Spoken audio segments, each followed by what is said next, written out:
El día de hoy tenemos un muy destacado invitado. Él es ingeniero civil industrial de la Universidad de Chile, también magíster en ingeniería industrial de la misma casa de estudio. Estudió su doctorado en economía en el MIT. También tuvo esa particularidad que fue un triministro del gobierno del presidente Lagos. Fue miembro del Consejo del Banco Central entre el año 2001 y 2011. Presidió también el Consejo entre el 2007 y el 2011. Asimismo, José ha sido consultor de múltiples organismos internacionales, como el Fondo Monetario Internacional, el BID, el Banco Mundial, Naciones Unidas, no sé si se me da uno.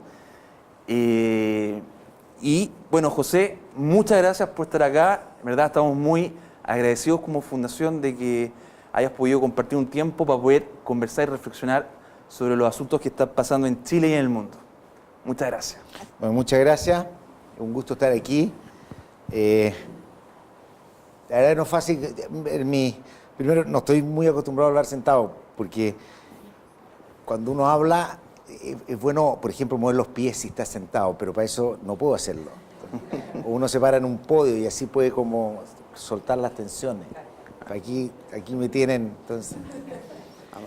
La segunda cosa es que no es fácil pensar que hablar, porque yo sé que, y lo que me pasa hoy día, yo hablo mucho de la economía, de lo que pasa en el mundo, de la FED, todo eso, pero uno empieza a hablar y al final lo único que le interesa es saber qué pasa en Chile. Entonces, y caer en la cosa más inmediata y la discusión política.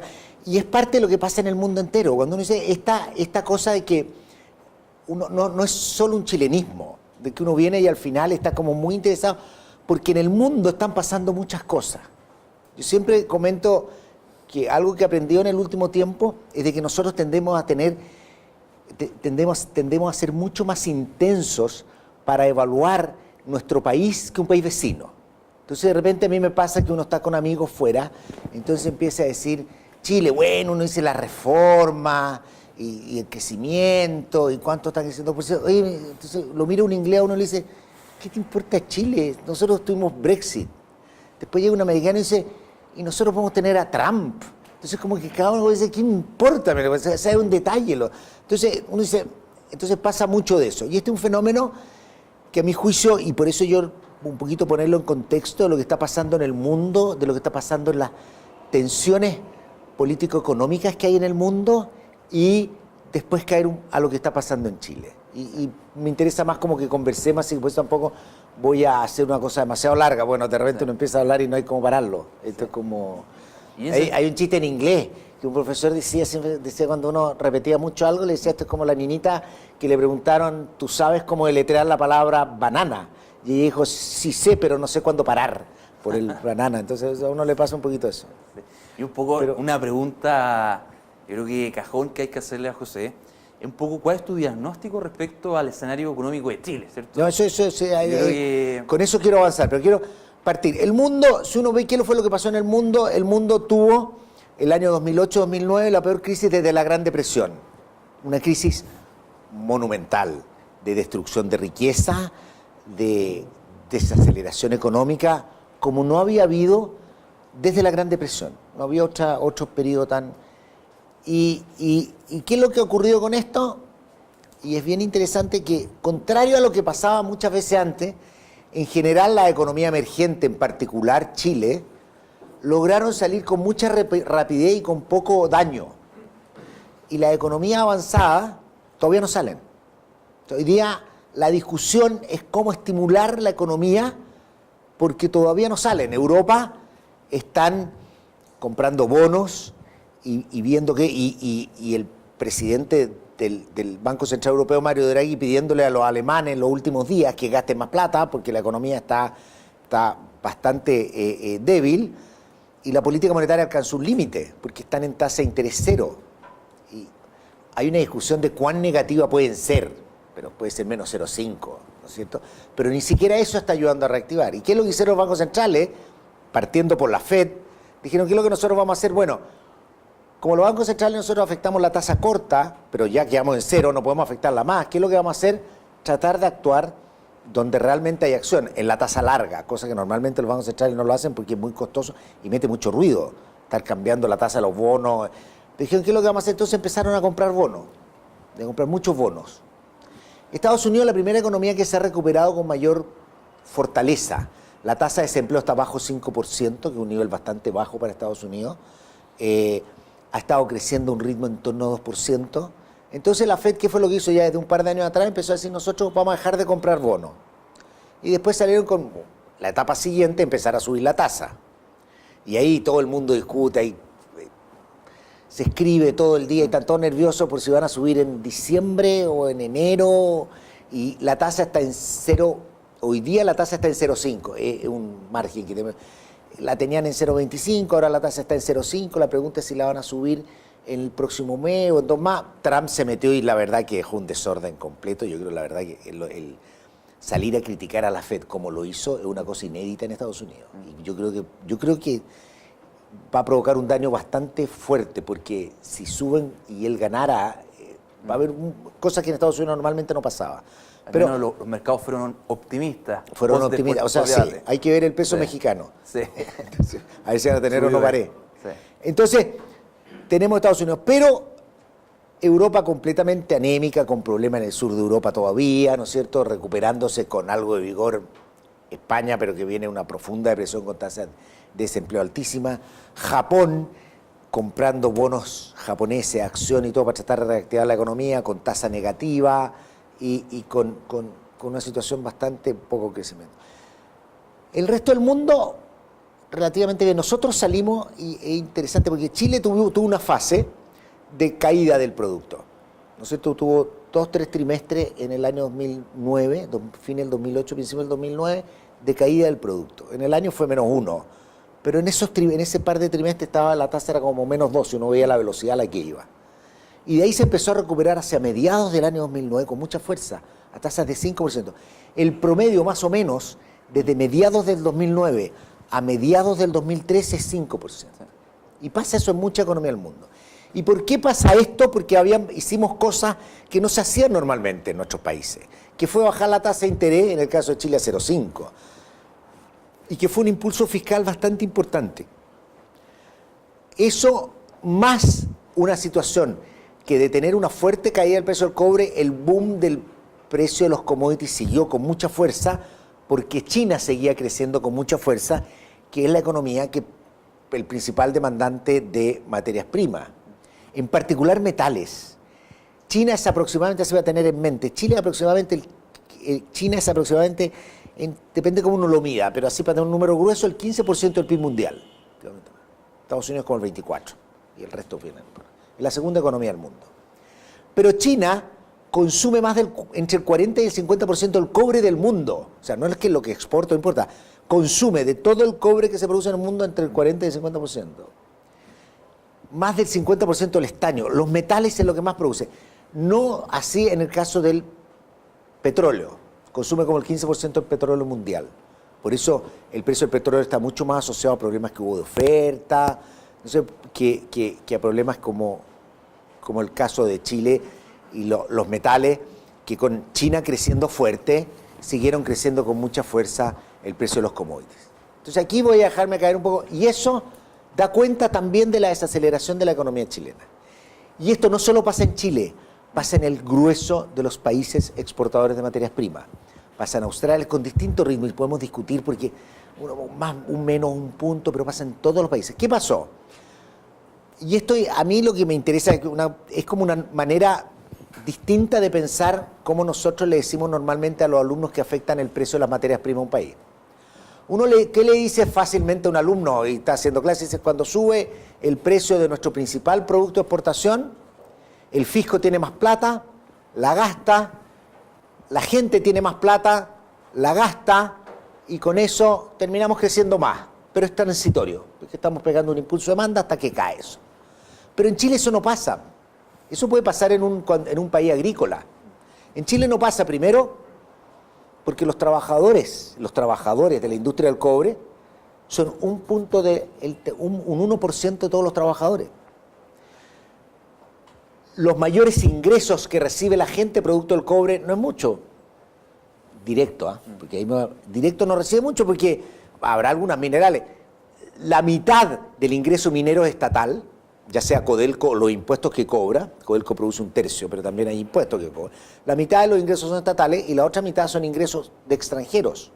Por lo tanto, desde el punto de vista de ingreso nacional, de la gente no le llega mucho. Y el fisco no gasta esa plata porque tiene una regla del balance estructural, que podemos discutir de cómo se calcula el precio y que tiene todavía metido alguna cosita que tiende a expandirse un poquito más por la manera de calcular el precio, pero raya para la suma, no es que llegue un chorro de plata al bolsillo de la gente y de la empresa y se pongan a gastar. No es así. Y eso me atrevería a decir yo, era una cosa que por muchos años a los economistas como que decíamos, ¿por qué somos tan sensibles al cobre si no pasa nada fiscal y no le llega la plata a la gente? Y lo que ocurre, y en particular se vio con mucha fuerza en este boom, es que lo que ocurre es que no pasa nada ni con el consumo ni con el gasto de gobierno, pero pasa algo muy importante con otro componente muy importante de la demanda, que es la inversión. Hay un gran boom de inversión. En la minería, la inversión minera subió 2-3 puntos del producto a la altura del año 2009, 2010. ¿Por qué? Porque se preveía porque había un muy buen precio del cobre, que iba a durar un tiempo y que había que ir a sacar todo el mineral que tuviéramos disponible, como fuera. Entonces, se hacen muchas inversiones, y se hacen muchas inversiones, y esas inversiones arrastran al país entero, porque la inversión, a diferencia de la extracción del cobre, una vez que nosotros hemos invertido, va una máquina, una pala, lo sacamos, lo subimos, no sé, contaminamos un poquito en ventana a veces, hacemos esas cosas. Pero ¿qué es lo que pasa con la inversión minera? Necesita ingenieros, necesita abogados, muchos abogados, gente dedicada a temas ambientales, construcción, todo. Yo les voy a contar una anécdota. Yo una vez estaba en una comida, así como esta, pero era con comida, ¿sabes? Despiden la comida. Estaba con una comida con profesionales, éramos unos 15 en una mesa. Y de repente yo estaba hablando esto mismo. Y le dije, a ver, pero ¿quién de ustedes trabaja en la industria minera? Nadie. ¿Quiénes de ustedes trabajan en cosas para el cobre? La mitad. Abogados, ingenieros, todos tenían alguna actividad. Entonces, el boom de inversión arrastra mucho la economía. Y por eso cuando uno habla que hubo 3 puntos, más o menos 2-3 puntos de mayor inversión, fue porque arrastró a la construcción, arrastra a muchos sectores. Y eso genera un tremendo impulso. ¿Qué es lo que pasa hacia el año 2013? Se acaba esa inversión. Porque el precio del cobre empieza a bajar, pero aunque no hubiera bajado el precio del cobre, a diferencia de producir tejido, el cobre depende de lo que tenemos disponible y lo que vamos a sacar y lo que vamos a invertir, ¿no es cierto? Entonces, aunque el precio del cobre se hubiera mantenido más o menos, tal vez la inversión no hubiera caído mucho, pero se iba a desacelerar. Y eso fue lo que ocurrió. Y hemos tenido nosotros una pérdida de un par de puntos del PIB, y la desaceleración parte el segundo trimestre del año 2013. El tercero hubo un pic como que se devolvió, no sé, tuvimos un muy buen trimestre, pero después vuelve a desacelerarse la actividad a promedio 2%. Es más o menos el promedio de crecimiento trimestral, trimestre contra trimestre. O sea, para ver a cuánto está creciendo la economía trimestre anualizado, porque el trimestre contra el trimestre es la cuarta parte, pero anualizado y desestacionalizado, hay un montón de cosas que hacer, pero está creciendo cerca del 2%. Y eso fue de manera muy importante, y lo que lo gatilla la desaceleración en Colombia. En Colombia ellos tienen problemas fiscales más serios porque venden demasiado el precio del cobre, ¿no es cierto? Pero también pasa en México, de países que tuvieron mucho impulso de inversión por temas petroleros, en Perú. Perú, hay una cosa que voy a hacer una aclaración por si ustedes leen de repente. Perú, una economía está creciendo, este año va a crecer cerca del 4%, su desaceleración ha sido menor. Porque a diferencia de Chile, en Perú la inversión no fue para mantener la producción existente. Perú tuvo muchos nuevos proyectos que la minería está produciendo hoy día mucho más. Si uno saca, en Chile la producción minera está para efectos prácticos sin crecer, pero estamos sacando mineral porque valía la pena. En Perú, si uno saca el aumento de producción minera, está creciendo al 2,5%. Ese 1,5%, el 1% más que tiene, es porque han entrado minerales muy grandes a producir y a vender, y eso agrega valor agregado. Eso es como el primer factor que uno dice, ¿qué le pasó a la economía chilena? Que tuvo un tumbo, como ha pasado en el mundo entero, en particular en los países exportadores. Primero, es normal que después de crecer 5 años uno decrezca y baje a 4%, pero ¿por qué fue tan agudo en los países importadores de de materias primas porque se acaba el boom de inversión. Esto se ve en las importaciones de bienes de capital de la economía exportadora de petróleo en todo el mundo. Ha tenido un colapso muy fuerte. Entonces nosotros tenemos ese es como el primer fenómeno. Un segundo, antes que siga, se me olvidó decirle algo a cada uno de ustedes. En sus mesas tienen un papel. En ese papel están invitados, por supuesto, a escribir las preguntas. Después Gonzalo se va a dar una vuelta para recoger las preguntas para poder hacérselas al invitado. Y luego, la gran pregunta que uno se hace es, ¿hay factor externo? Sigamos. Es que ahora voy a lo otro. Ya. ¿Y lo interno? Son tres cosas.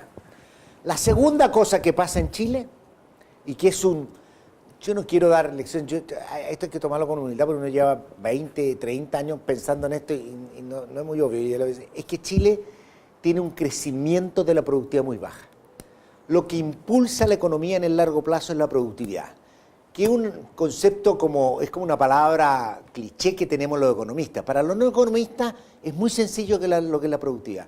La productividad es cuánto más, o el aumento de la productividad es cuánto más producimos con los mismos factores, con lo mismo, con las mismas personas, con la misma maquinaria, cómo nosotros nos organizamos mejor para producir nuevas y mejores cosas. Parte de la caída de la productividad en Chile tuvo que ver con energía, que la energía es un insumo que se nos encareció mucho y con la misma maquinaria y personas era más difícil producir, más o menos. Hoy día eso debería revertirse, debería ayudar, pero con todo Chile es un país que ha tenido productividad muy baja. El crecimiento de la productividad y ha estado declinando. Nosotros tuvimos un boom de productividad en los años 90, una época excepcional, podemos hablar después de eso, pero después el crecimiento de la productividad se quedó como en 1,5%, y hoy día, en los últimos 5 o 6 años, está en promedio 1%, y esto es independiente de gobierno. A mí además la productividad es una cosa tan mal medida que tratar de medirla año a año, trimestre a trimestre, está bien si uno quiere hacer algún ejercicio en una planilla, ¿no es cierto? Pero tratar de decir lo que es la productividad, porque no sabemos medir el capital, no sabemos medir los factores que hay para decir, aislar cuánto es la productividad. Entonces, como no podemos medir bien eso, la productividad está muy, muy contaminada. Pero entonces, si uno mira en los últimos años, la productividad ha sido muy baja. Ahora, una cosa que les voy a decir yo que a mí siempre me preocupa, porque cuando uno dice Chile y uno hace la lista de las cosas que tenemos, en toda esa lista estamos bien. La macroeconomía, tenemos gente con educación que podría ser mejor, pero que ha mejorado la educación. Tenemos una economía abierta como nunca.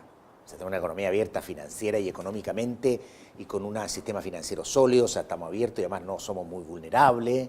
Tenemos una economía de mercado, ¿no es cierto? Tenemos, yo siempre digo, en los índices del Instituto Cato, del American Enterprise, todos estos institutos libre mercadistas, ¿no es cierto? Estamos siempre en el top 10 de los rankings. Entonces uno dice, tenemos un estado penca, pero eso en todo el mundo, o sea, la burocracia. Entonces uno dice que es como bien profundo lo que tenemos. Yo no tengo una solución obvia, pero quiero decir que si uno hace la lista y uno va y empieza a decir, tenemos una tasa de ahorro decente, razonable, tenemos competencia, todas estas cosas que uno quisiera, dice después hay cosas que tenemos que ir mejorando y uno se va cuestionando qué es lo que pasa, pero uno ve que incluso muchas empresas, tenemos empresas además muy pujantes en Chile, y empresas grandes que innovan y creativas, pero cuando uno mira la productividad total de la economía, no hay evidencia de que seamos tigres, y esto es una cosa bastante persistente. Yo creo que tiene que ver con cosas bastante más profundas, ¿no es cierto?, con como el esfuerzo, el entusiasmo de trabajar. Esto puede tener a veces cosas que ver con la competencia. Hay mucho, cuando hablamos de Prescott y todo esto, mucho que cuánta competencia hay, la capacidad de que el que compite, crea y sobrevive puede tener éxito. Entonces es como el sueño capitalista americano, así que a alguien se le ocurre Uber y sale Uber y tiene, ¿no es cierto?, y acá uno dice, no hacemos nada, ¿no? Ahora, claro, no queremos tener acá Google, no somos capaces, pero y es bien impresionante el mundo, ¿ah?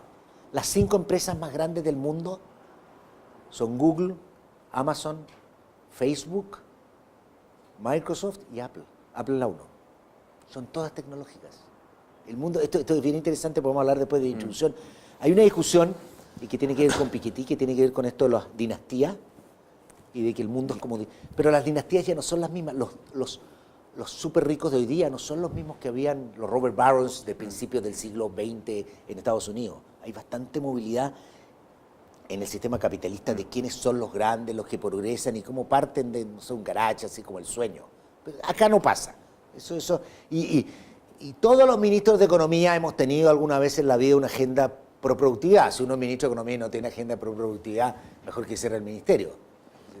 Y hacemos una lista de 45 cosas que tenemos que hacer. Yo estaba muy preocupado y espero que sirva en algo, pero en algún momento dije ley de quiebra. Nosotros tenemos una buena ley de quiebra donde Chile era un país con muy poca recuperación.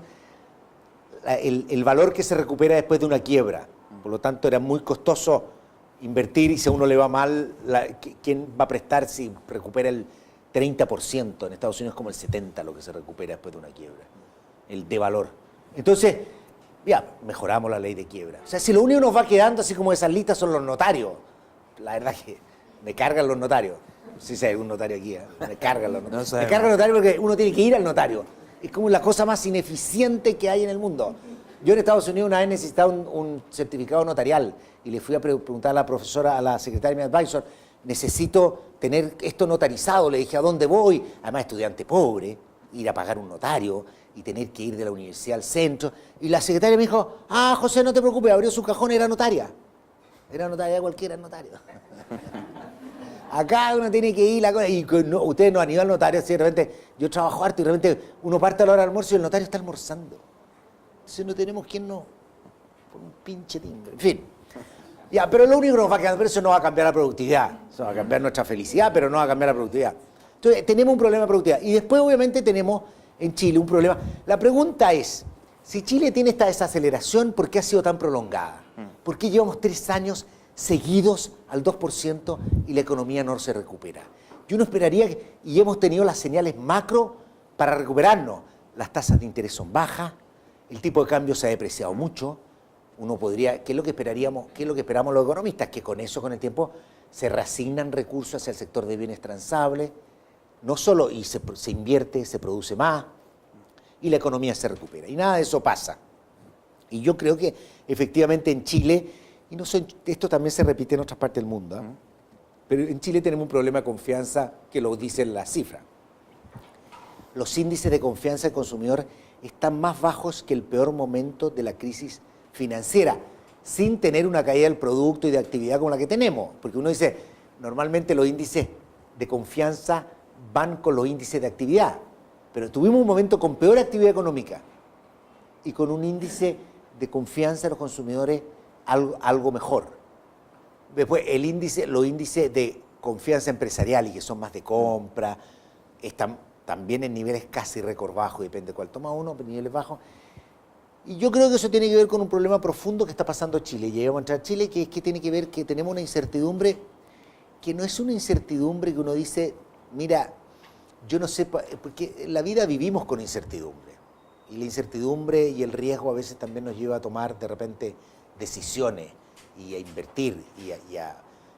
Por lo tanto, no es algo que uno puede pasar. Aquí es bastante más profunda. Más allá de la reforma laboral, de la reforma educacional, de la reforma tributaria, de qué va a pasar con el sistema de pensiones, yo creo que hay 2 cosas que a mí me preocupan. Y esto lo voy a separar un poquito de las preferencias políticas que podemos tener. La primera es la competencia, pero en el sentido de competente, de las autoridades.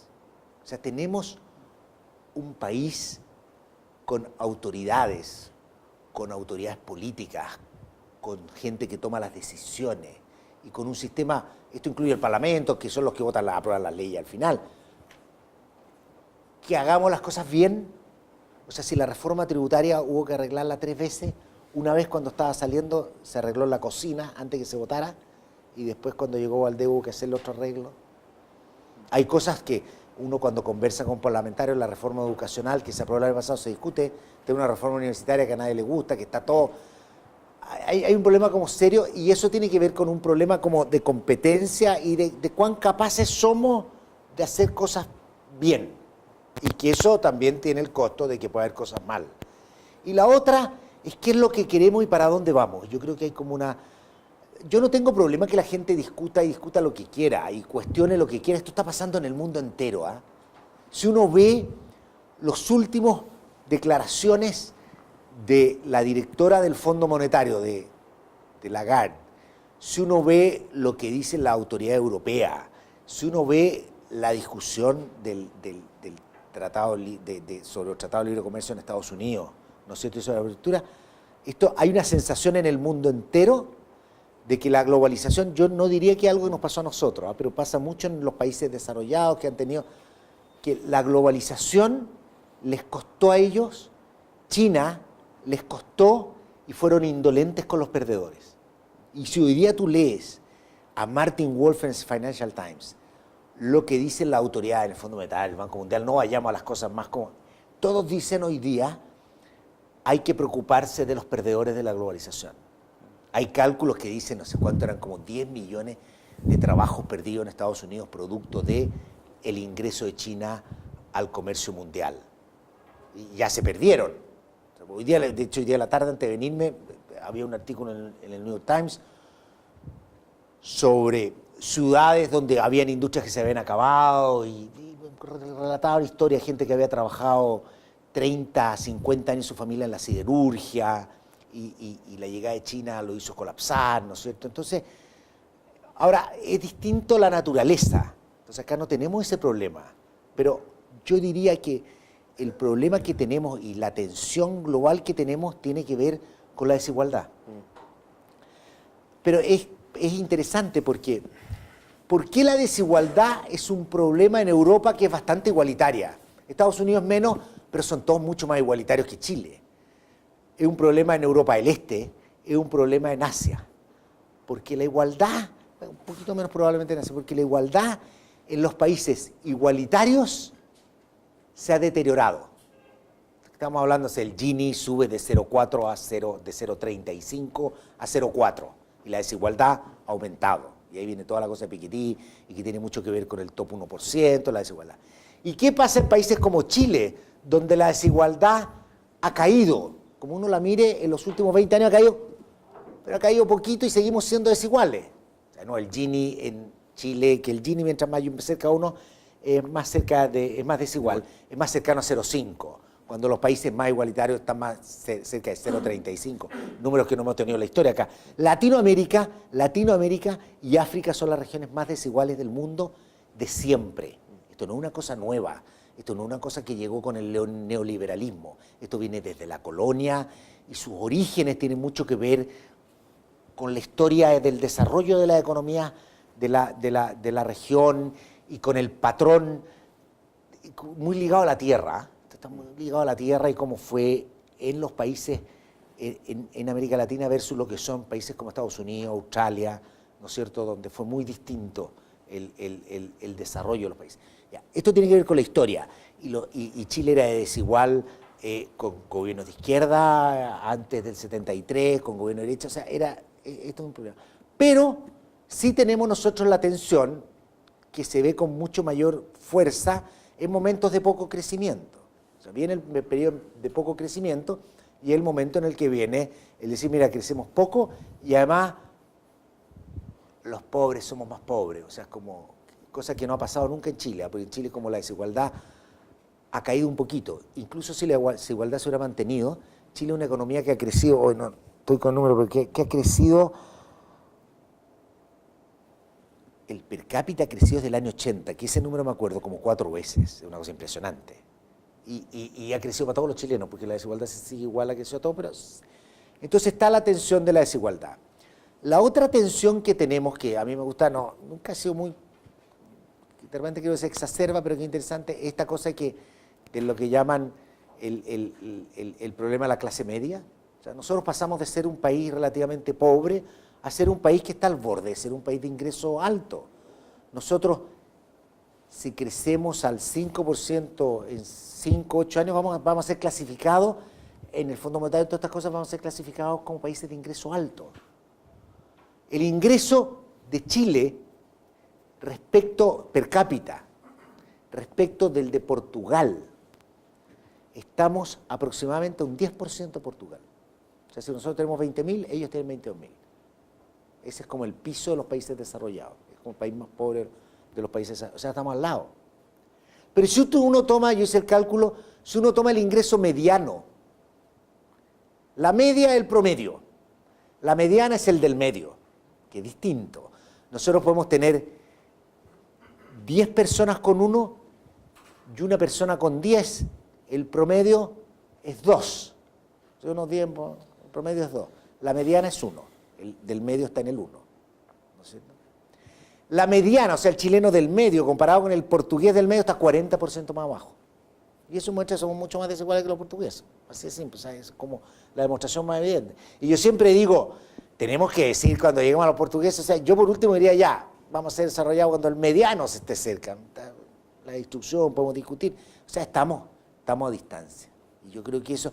Entonces el país llega a una situación, y esta es mi interpretación más de la política y la economía y lo que ha estado pasando, llega a una situación en el país en el cual nos damos cuenta que las cosas positivas que se han hecho no han tenido los ajustes que habría que hacerle para ser más sostenible.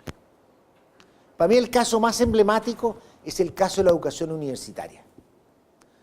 En Chile el año 80, yo siempre hablo harto de cifras, pero pueden tener un poquito de carril, pero es como se llama un carril educado. O sea, pero más o menos la he visto muchas veces, pero me puedo equivocar un par de años, un par de décimas. Pero Chile tenía el año 80 de haber tenido 20, 30%, el año 80, incluso me atrevería a decir el año 90, de haber tenido, y hasta el año 2000 también era bastante baja, porque la expansión es en los 2000, de haber tenido 20, 30% de educación terciaria, es decir, 30% de los jóvenes que estaban en edad de ir a la universidad, iban a la universidad. Hoy día es 80, 70, depende del índice que uno tome. O sea, una cosa impresionante lo que ha pasado. Chile tenía un déficit habitacional de no sé cuánto el año 90, hoy día no tiene déficit habitacional. O sea, quedan en todas partes focos, pero no hay problema de déficit habitacional. Pero ¿qué nos pasó? En la educación, que muchos jóvenes se educaron caro, endeudados a tasas altas y cosas de muy mala calidad. Hasta que vinieron los estudiantes y dijeron, hey, ustedes no se han dado cuenta. ¿Y cuál fue la respuesta? Educación gratuita y de calidad, algo que todavía nadie entiende. ¿No es cierto? Ese es el drama que estamos viviendo. Nosotros como que nos pilló la ola y yo creo que el gran problema, y por eso de ahí viene la incertidumbre de para dónde vamos, porque no hemos tenido la capacidad, y esta es mi interpretación personal, así que aquí ya venimos, esto es mi parte de sociólogo, cientista político aficionado, pero no tuvimos la capacidad de tomar y convertir esas demandas en buenas políticas públicas. Y nos quedamos en un eslogan, que puede tener probablemente con que el Twitter tiene 140 caracteres y uno no puede escribir un programa, tengo idea, pero tiene que ver con eso. Con las casas, ¿qué fue lo que no nos dimos cuenta? Que construimos casas, pero hicimos bastante gueto. Casas. Hoy día nadie pensaría construir las casas que se construyen antes. Hoy día la discusión es calidad. Entonces como que nos preocupamos del tema de cobertura e ignoramos el tema de calidad. Hoy día en Chile hay mucho más gente que cotiza y que tiene pensiones de lo que hace 30, 40 y 50 años atrás, pero pensiones bajas. Y no nos preocupamos de los problemas de fondo, que la gente cotiza poco tiempo, ¿no es cierto? Que la edad de jubilación, o sea, estar 30 años jubilados como mucho, ¿no es cierto? Es como que es la expectativa para una mujer que llega a los 60, tiene expectativa de vida casi de 90, al llegar a los 60. Entonces, tenemos problemas serios y la discusión es si hay más o menos AFP. Entonces, ahí yo creo que es donde estamos como con problemas serios y con problemas muy complejos, porque de alguna otra manera esto es como en los bancos centrales. En los bancos centrales existe una expresión que uno dice cuando el Banco Central se atrasa, tiene que actuar con mucho más agresividad. O sea, si un banco central no sube la tasa y la economía está en boom y se demora, cuando tenga que subirla, va a tener que subirla mucho. O cuando tenga que bajarla, es lo mismo que está pasando hoy día como en la política y en el policy making.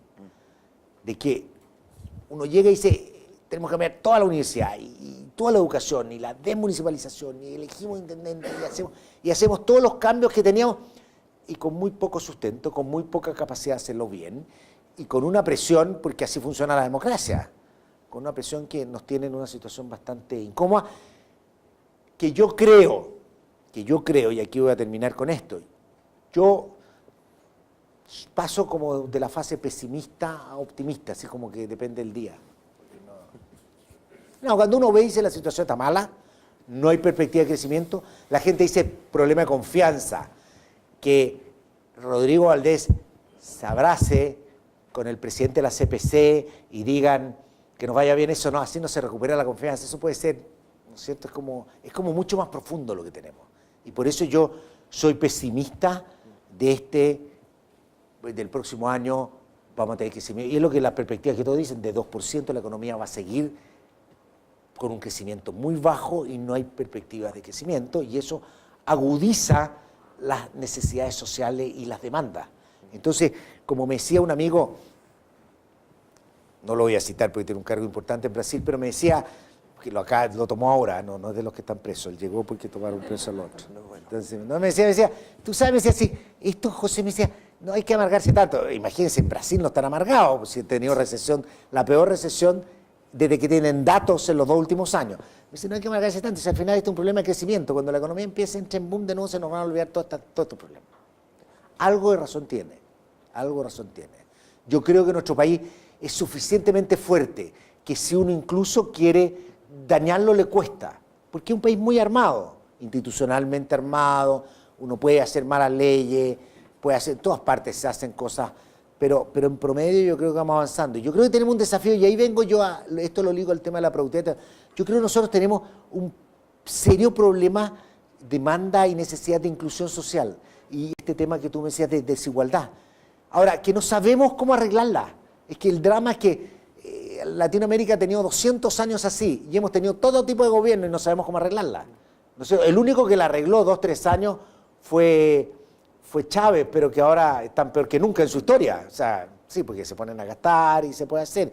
De hecho, el año 73 Chile tuvo un pic de mejora en la distribución de ingresos, pero tenía un 25% del PIB de déficit fiscal. Entonces uno dice, claro, ¿cómo hacerlo de manera permanente? Y yo creo que el esfuerzo, el entusiasmo de la gente por hacer cosas, por trabajar mejor, por tener iniciativa de negocio, tiene mucho que ver con la posibilidad de sentirse que uno puede, que el esfuerzo, que la toma de riesgo puede ser recompensada. Y yo creo que eso es como el tipo de cosas que nos falta y que es muy distinto, y yo, los que estamos aquí, ¿no es cierto?, y los profesionales, es muy distinto el acceso que uno tiene a educación, a bienes, de lo que tiene un niño pobre y las perspectivas que tiene. Y el entusiasmo que van a tener y las expectativas que van a tener los padres. Además que yo creo que es un problema como serio que hay que abordar. Yo creo que sí hay costos de enfatizar la igualdad. Si uno quiere cobrar impuestos, va a tener costos, no es gratis, pero es una necesidad. Entonces uno solo que tiene que ir balanceando al final. Uno tiene que ir balanceando esta cosa de priorizar el crecimiento, porque el crecimiento tiene 2 problemas. Primero, que no sabemos cómo hacerlo solo el crecimiento. Y segundo, que es insostenible. O sea, ese problema es de sostenibilidad. Si nosotros no creamos un crecimiento inclusivo, una de las razones, y que estas son cosas que yo en algún momento estudié y escribí, una de las razones que por qué existe evidencia que los países más desiguales, es que de las cosas en las que Chile ranquearía abajo, de que los países más desiguales crecen menos, es porque la calidad de las políticas se deteriora. Y ese es como el desafío que tenemos. Yo creo que esto no se va a acabar ahora, tampoco soy pesimista de que aquí vamos a tener que ir limpiando un poco, vamos a tener un país mucho más volátil. Nosotros estábamos acostumbrados hasta el año 2010, ¿no es cierto? Hasta el año 2010 estábamos acostumbrados a una coalición de gobierno, 20 años, sin demasiados cambios, más o menos, ¿no es cierto? Después llega la oposición, tampoco hubo cambios tan fundamentales y llegamos a una cosa que nos movió bastante. Y ese es el régimen que vamos a enfrentar. En eso yo sí que no estoy... Y va a haber que saber manejarlo, saber adaptarse. Yo creo que tenemos un país que es mejor, que puede cometer errores. Yo creo que todo lo que se ha hecho en materia de probidad, de financiamiento de la política, es impresionantemente monumental. O sea, ver hoy día las calles sin esos carteles financiados de manera oscura en toda la ciudad, me parece que es un tremendo avance ciudadano. Ahora, eso no es suficiente, ese es el problema. Pero voy a Muchas seguir aquí, gracias. porque yo Sí. empiezo como a reflexionar después y que como no Muchas estoy gracias. seguro que lo que estoy diciendo estoy de acuerdo conmigo mismo. Entonces, Muchas gracias. Ahí Gonzalo va a estar dando vueltas para recoger las preguntas. Me voy a tomar la atribución de dueño de casa, obviamente, de hacer la primera.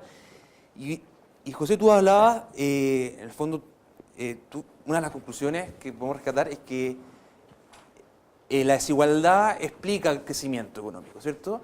Países desiguales o la desigualdad puede deteriorar, diezmar el crecimiento económico. me atrevería a decir, salvo, tengo una amiga que dice en Forbes, que dice que no, pero en general la evidencia apuntaría a de que países más desiguales crecen menos que países más... Todo lo demás igual. Ahora, ahí la pregunta... yo Países creo- más desiguales crecen menos. Porque cuando se habla de desigualdad, generalmente uno le pone un apellido, la desigualdad en ingresos, incluso dentro de los ingresos autónomos, monetarios, pero también hay toda una línea que se habla de la desigualdad de oportunidades, o también quizás la misma desigualdad política a la hora de poder incidir en la toma de decisiones de los gobiernos. En ese sentido, mi pregunta es, dentro de este abanico de dimensiones en las cuales los miembros de la sociedad pueden ser desiguales, ¿cuál crees tú que es más relevante que los gobiernos de turno se hagan cargo pensando de que el no hacerse cargo puede diezmar el crecimiento económico o puede diezmar el desarrollo del país en un tema mucho más amplio, más allá que el económico? Pensando también en la lógica de que al final los recursos, yo creo que tú más que todos nosotros acá lo sabes, son escasos. Hay que priorizar qué política diseñar, implementar. En ese sentido, ¿en qué tipo de desigualdad como país crees tú que debiésemos hacernos cargo prioritariamente? Lo que pasa es que están bastante relacionadas la desigualdad de ingresos y la desigualdad de oportunidades. Están bastante relacionadas entre ellas. Y esto es como el típico dato de los economistas, que los países con alta desigualdad de ingresos son países donde la correlación entre ingresos entre generaciones es muy alta. Es decir, si tú naciste en el top 10% en Chile, tu probabilidad de seguir en el top 10% es muy alta respecto a países más igualitarios. Ahora, la virtud que en los países más igualitarios caer al 20% no es pegarse una caída fuerte, o sea, tiene que ver con eso también. Tiene que ver con eso también. Pero esto es una cosa, esto tiene que ver con el estado de bienestar. Los países de estado de bienestar son los países que tienen menor correlación entre padres e hijos, y parte del estado de bienestar es el resultado de proveernos seguros. Digamos, tengamos educación gratis, salud gratis, tengamos todo más o menos gratis, porque yo puedo estar arriba, mi hijo puede estar abajo, somos como todos tan iguales que nos aseguramos. Y cuando llegan los inmigrantes les tratamos de quitar la plata a ellos y ahí tenemos los conflictos y la extrema derecha en el norte de Europa. Ahora, yo creo que efectivamente tratar de igualar los ingresos no sabemos cómo hacerlo, porque no es... Pero hay cosas como obvias, por ejemplo, tener un sistema tributario progresivo, que proporcionalmente quien gana más contribuye más. Así de simple, eso es como un principio, que el sistema tributario contribuya, para eso sirve. Nosotros, y esto ha cambiado un poquito, ¿eh? Muchas veces uno decía, mira, hay que distribuir a través del gasto, pero también se distribuye a través del ingreso, porque si no tendríamos el IVA en 40% y no tendríamos ningún otro impuesto, pero el IVA es bastante regresivo. Entonces, porque terminan pagando proporcionalmente más IVA la gente que tiene menos ingresos, tiene una canasta más cargada, bienes con IVA, menos servicios. Entonces, yo creo que lo que hay que... Ahora, sí, yo creo mucho en el tema de la igualdad de oportunidades y por eso yo creo, y además, en cierta medida, es lo mejor para promover la igualdad son las cosas que no cuestan. Cosas regulatorias, cosas que aseguren que haya competencia. El financiamiento de la política, para mí, es una cosa que iguala bastante oportunidades. Antes teníamos nosotros un sistema medio oscuro que el que conseguía más plata era el que podía ganar, más o menos, ¿no es cierto? Hoy día vamos a tener un sistema bastante más transparente, con mucho menos captura del sistema político. O sea, las cosas que hemos visto, la verdad que, más allá de criticar al gobierno, las cosas que hemos visto nosotros en materia de financiamiento de la política no son como en Brasil, que allá todo es de 100 millones de dólares para arriba, ¿no es cierto? Acá son más chicas, pero son como masivas y son impresentables. Entonces yo creo que al final que tiene que ver con eso, o sea, es como una cosa bastante más allá que va no solo de la igualdad en la educación, en las decisiones de política que se toman. Te voy a contar una anécdota. Cuando yo fui ministro, y esto cuando yo fui ministro de Economía, aprobamos la primera ley de pesca, que entregó las cuotas a las pesqueras, a las empresas pesqueras industriales. ¿Por qué? Yo quería licitarlas porque yo soy economista. Entonces digo, si hay unas cuotas, vendámoslas. Entonces a mí me dijeron, ¿cómo? No, me dijeron. Y yo encontré súper razonable. Me dijeron, ¿cómo tú a empresas que han estado 40 años en esto, que han invertido, llegan y tú llegas a una ley y le dices, lo que invertiste todo, voy a tomar tu cuota y la voy a vender y probablemente tú vas... Ya, perfecto. Hagamos una ley, y yo lo dije, y hagamos una ley que sea transitoria por 10 años y después vendemos. Pero después tampoco se vendió. Y lo que hemos visto ahora también era que una cosa que da como vergüenza.